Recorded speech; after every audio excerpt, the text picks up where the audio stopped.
اب دیکھو ہوا کیا ہے, شیطان کو اللہ نے کہا تھا نا کہ سجدہ کیوں نہیں کیا, شیطان نے فوراً لاجک پیش کرنا شروع کر دی, میں بہتر اور یہ کیا ہے, یہ مجھ سے کمتر ہے. لیکن آدم علیہ السلام نے یہ کام نہیں کیا. آدم علیہ السلام نے یہ نہیں کہا کہ اللہ میں جنت میں آیا ہوں, تو نے یہ والا کہا تھا, میں نے وہ والا کھایا, یہ والا تھوڑی کھایا. جیسے بچے نہیں فوراً شروع کر دیتے ہیں, فوراً عذر پیش کرنا شروع کر دیتے ہیں, میں نے یہ والا تھوڑی, میں نے تو وہ والا کھایا ہے. اور دوسری بات یہ کہ ایک دفعہ کھا لیا نا, ابھی کھایا کہاں ہے, وہ تو چکھا ہی تھا. ٹھیک ہے نا, کھایا کہاں ہے, ابھی تو زبان پہ رکھا تھا, کھانے دیا کہاں تو نے. دوسری بات یہ کہ اللہ جب تو نے پوری جنت میرے لیے حلال کر دی تو ایک درخت پہ پابندی لگانے کا کوئی فلسفہ میری سمجھ میں آتا ہے نہیں. ٹھیک ہے آئندہ میں احتیاط کروں گا, نہیں کھاؤں گا, لیکن یہ مائنڈ میں آنے والی بات ہے نہیں آ رہی بات. آج یہی ہو رہا ہے نا, شریعت عورت کو حکم دے رہی ہے پردہ کرو. خواتین کہتی ہیں ایکچولی پردے کی معاشرے میں ضرورت کیا ہے, مرد کی آنکھوں میں حیا ہونی چاہیے. یہ ان لوگوں کا کام ہے جن کے دلوں میں خدا کا خوف نہیں ہے, جیسے کہ شیطان کے دل میں نہیں تھا. اللہ نے حکم دیا, نبی نے حکم دیا داڑھی بڑھاؤ, رکھ لو بھائی داڑھی, نہیں رکھتے توبہ استغفار کرو. نہیں, ایکچولی وہ تو اس دور کا کلچر تھا, ایکچولی وہ تو یوں تھا, ایکچولی وہ تو یوں. اسلام کو داڑھی میں تھوڑی پورا اسلام رکھا ہوا ہے.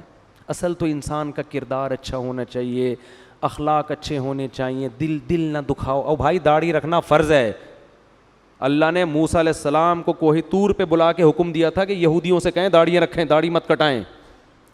ہمارے نبی کی بخاری مسلم کی حدیث ہے, یہود و نصارہ کی مخالفت کرو, داڑھی بڑھاؤ. تمام پیغمبروں کی داڑیاں تھیں, تمام پیغمبروں کی. لیکن آپ دیکھ لو ہمارا لبرل طبقہ ایکچولی یوں ہے, اچھے دل میں ہو, داڑھی اندر ہونی چاہیے, اندر نہیں باہر بھی ہونی چاہیے داڑھی. اندر کا کوئی فائدہ نہیں ہے, باہر داڑھی پراپر ہونی چاہیے. نہیں رکھی جاتی توبہ استغفار کرو, اللہ سے مانگو, اللہ کے حکم کو تبدیل مت کرو. تو ہر چیز میں ایسا ہی ہو رہا ہے کہ پردے کے معاملے میں آپ دیکھ لو, اور دوسری شادی میں بھی یہی ہو رہا ہے. بات آ گئی ہے تو جلدی سے تھوڑی سی کر کے نکلتا ہوں آگے. بھائی 4 شادیوں کی اللہ نے مرد کو اجازت دی ہے کہ اگر وہ عدل کر سکتا ہے تو کرے.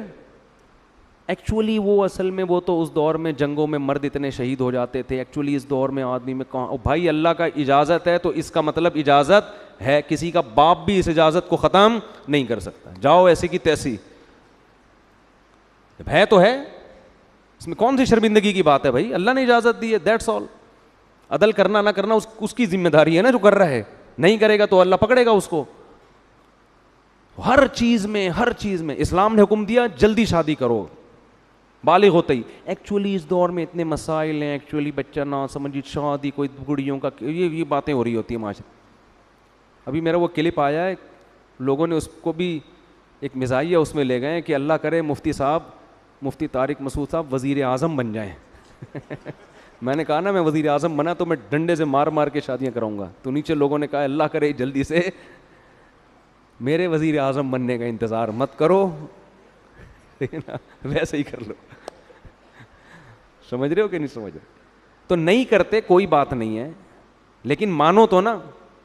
تو جو بھی اللہ کو, سود حرام ہے, خام میں اس پہ حلال کا لیبل مت لگاؤ سود پر. انشورنس جوا اور غرر ہے, یہ حرام ہے, چاہے انسانیت کو فائدہ ہی ہو رہا ہو. اللہ نے منع کر دیا بھائی, خمر میسر والمیسر والانصاب والازلام, یہ خرید و فروخت کا تجارت کا جائز طریقہ نہیں ہے.